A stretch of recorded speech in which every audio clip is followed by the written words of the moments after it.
The chair across from her stayed empty long enough for the coffee to cool and the hopeful warmth in her chest to fade. Sarah watched the door of the café with a patience she had learned over years of waiting, counting the seconds by the rhythm of people's footsteps she could not hear. Her phone buzzed once, then stayed silent.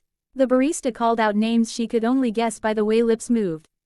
This was supposed to be her first date in 3 years, her first brave step back into the world after learning how easily it could forget you. Instead, she sat alone, fingers wrapped around a mug, wondering how many minutes were polite before lonely turned embarrassing. Sarah had been deaf since she was 6. Illness had taken her hearing quickly, leaving a ringing absence and a life that required constant translation. She read lips well, carried a small notebook for strangers, and used an app on her phone that turned speech into text with imperfect accuracy. Dating had always been a minefield. Some people were kind but awkward, some were curious in the way children poke at unfamiliar things, and some simply vanished when they realized the effort required. Tonight's date, a man she had met through a friend, had seemed different. He had messaged thoughtfully, asked about her favorite books, promised he was learning basic signs. Yet here she was, alone under soft cafe lights that made everyone else look paired and complete. She took a breath and reminded herself she was not broken for being left. Still, the familiar ache settled in her throat. She stood to leave, gathering her bag, when the chair scraped across the floor beside her and a small hand tugged at her sleeve. A little boy with curls the color of chestnuts looked up at her with solemn eyes and then grinned. 3 more children appeared behind him like a mirror, same curls, same eyes, same matching jackets in different bright colors. They stared at her as if she were a puzzle they were eager to solve. Before Sarah could react, a man rushed over, eyes wide with apology.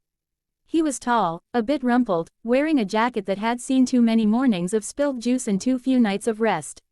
He crouched down, signing something quickly to the children, then looked at Sarah and spoke, his lips forming words slowly and clearly. "I am so sorry. They are curious. They don't usually approach strangers." He gestured to his ears and then to his hands, signing the same sentence again, halting but sincere. Sarah's surprise turned into a smile she hadn't expected. "You sign," she signed back, keeping her movements gentle so the children could see. The man's face lit up with relief. "A little learning," he signed. "For them." He nodded toward the quadruplets, who were now tugging at each other and pointing at Sarah's hands. The children began to copy her movements, their fingers clumsy but enthusiastic. The man introduced himself as Daniel. He was a single father, widowed 3 years ago, raising his 4 children on his own. He explained that they were deaf too, born that way, and sign language was the first language of their home. The café, usually overwhelming for Sarah, suddenly felt like a quiet island. Here was a man who didn't speak over her silence, whose children communicated in the same flowing language of hands and expressions she did. Sarah gestured to the empty chair and signed, "You can sit if you want." Daniel hesitated, glancing at the abandoned place setting. "First date?" he asked gently. She nodded. He followed her gaze to the door and understood without needing more explanation. "I'm sorry," he signed. "People can be unkind." He motioned to the children. "We can be loud in our own way. If you need quiet, we can go." Instead, Sarah found herself laughing, a silent shake that made her shoulders lift. "Stay," she signed. "I was leaving anyway." They ordered pastries and another coffee, using a mix of pointing, writing, and signing. The children introduced themselves, each eager to be first. Leo, the thoughtful one. Max, who bounced even when sitting.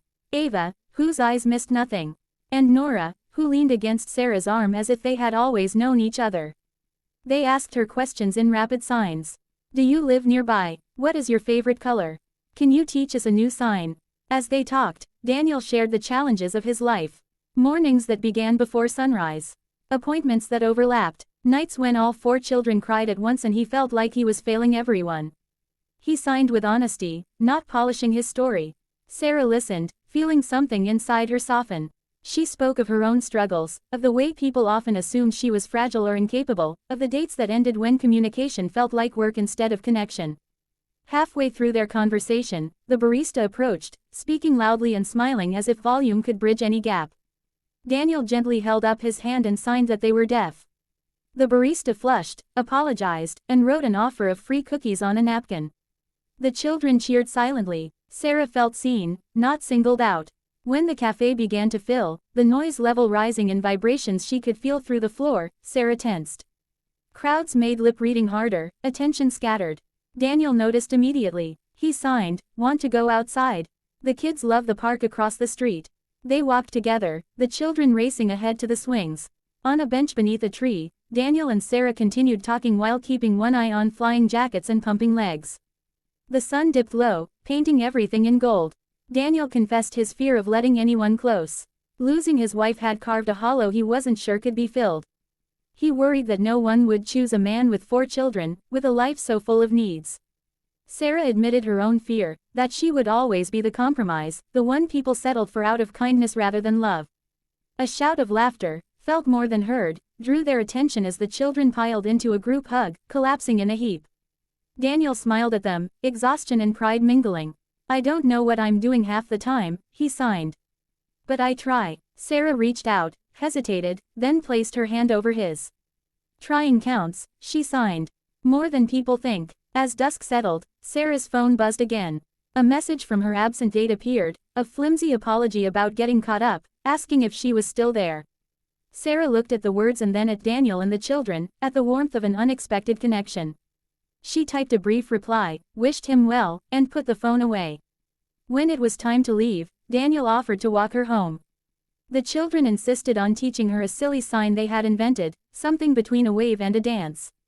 They walked slowly, stopping to watch a cat dart across the street, pointing out shapes in the clouds. At her door, Sarah felt the familiar pull of endings. Some encounters were beautiful because they were brief. She prepared herself for that. Daniel hesitated, then signed, "This might be strange. But would you like to have dinner with us sometime? Not a date, if that's too much. Just us." Sarah's heart thudded in her chest. She nodded, tears pricking her eyes. "I would like that," she signed. Weeks passed, then months. Dinners became routine, routines became comfort. Sarah helped with homework, taught the children new signs, learned their rhythms. Daniel learned to rest, to let someone else share the weight. They faced challenges together, judgmental stares in public, schools that needed advocating, moments when grief resurfaced without warning. They argued, too, about boundaries and fears, about how fast or slow to go. But they talked, hands moving honestly between them. One evening, after the children were asleep, Daniel signed what he had been holding back. "I am afraid to be happy again." Sarah took his hands. "Happiness is not a betrayal," she signed. "It is a continuation." He kissed her then, a gentle question she answered with certainty. On the anniversary of that first missed date, Sarah and Daniel returned to the café, the children in tow. They sat at the same table, laughter vibrating through the air. Sarah looked at the chair across from her, no longer empty, and felt a deep gratitude. Sometimes being left alone was not the end of the story. Sometimes it was the quiet moment before a life walked up, full and unexpected, and chose to stay. The message Sarah carried with her was simple and hard won. Rejection could be redirection. Silence could still be filled with love. And the family you needed might not arrive the way you planned, but when it did, it would speak your language perfectly.